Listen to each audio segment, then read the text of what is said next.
राजस्थान में फ्री बिजली और सस्ते गैस सिलेंडर को लेकर सीएम गहलोत का बड़ा ऐलान। आज पेश हुए बजट की पूरी विस्तार से जानकारी इस वीडियो में देखें। नमस्कार, मैं हूं आपके साथ पूर्वी राय और आप देख रहे हैं हमारा राजस्थान न्यूज चैनल। आज की बड़ी खबर देखने से पहले आप इस वीडियो को लाइक कर कमेंट बॉक्स में अपने जिले का नाम जरूर लिखें और राजस्थान की तमाम बड़ी खबरें सबसे पहले देखने के लिए चैनल को सब्सक्राइब कर बेल आइकन जरूर दबाएं। मुख्यमंत्री अशोक गहलोत ने आज विधानसभा में पुराना बजट भाषण पढ़ दिया। कुछ देर तक वह पुराना बजट पढ़ते रहे, तभी जलदाय मंत्री महेश जोशी ने आकर सीएम के कान में कुछ कहा और वो ठिठक गए। गहलोत का भाषण रुका, विपक्ष ने हंगामा शुरू कर दिया। इतिहास में पहली बार ऐसा हुआ है कि जब किसी विधानसभा में पुराना बजट भाषण पढ़ा गया हो और इस पर जोरदार हंगामे के चलते सदन की कार्यवाही 2 बार रोकनी पड़ी। सीएम गहलोत बजट भाषण के लिए जब तीसरी बार खड़े हुए तो माफी मांगी। उन्होंने कहा, जो कुछ हुआ उसके लिए सॉरी फील करता हूं। विपक्षी सदस्य भारी हंगामा करते हुए सदन के वेल में आ गए थे। विपक्ष ने यह भी आरोप लगाया कि मुख्यमंत्री ने पुराना बजट पढ़ा है।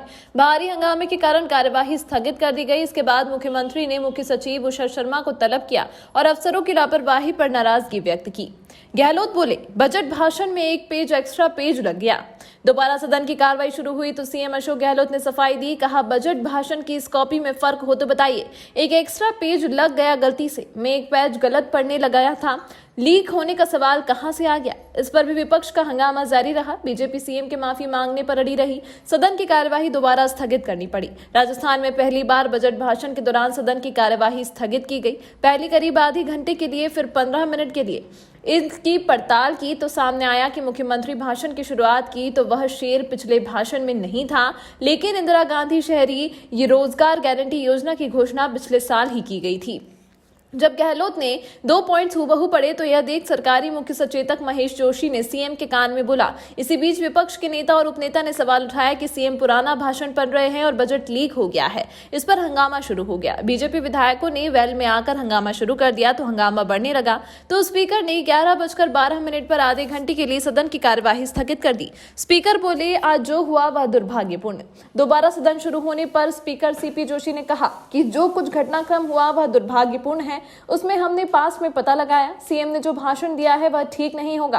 आज की घटना से आहत हुए हैं, मानवीय भूल होती रहती है। इस अनहोनी घटना के लिए जो सारी कार्रवाई हुई उसे निरस्त करता हूं। 11 बजे से 11:42 तक की पूरी घटना को विधानसभा की कार्यवाही से निकाल दिया गया है। नेता प्रतिपक्ष गुलाबचंद कटारिया ने कहा कि कुछ मिनट तक गलत पढ़ने के बाद तीसरे व्यक्ति ने आकर बताया कि गलत पढ़ रहे हैं, बजट लीक हुआ है। बजट गोपनीय होता है और इसकी कॉपी सीएम के अलावा किसी दूसरे के पास कैसे पहुंच गई। सीएम को तीसरे आदमी ने आकर बताया, यह बजट किसी तीसरे व्यक्ति को कैसे मालूम पड़ा। सदन का मान रखना चाहते हैं तो इस बजट को दूसरे दिन अलग से पेश किया जाए। आज की घटना से लोकतंत्र शर्मसार हुआ है। पढ़िए बजट की वो पुरानी लाइनें जो गहलोत पढ़ गए।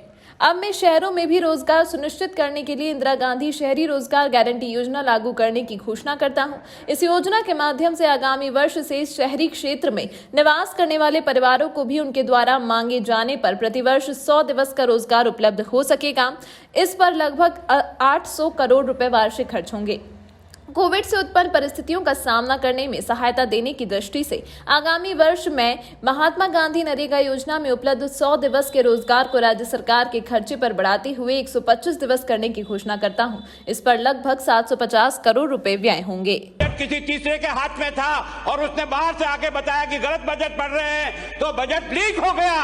ये बजट नहीं पेश हो सकता है। ये पढ़ रहे हैं, लाइनें सही पढ़ रहे हैं या गलत पढ़ रहे हैं, इसका उनको पता कैसे लगा।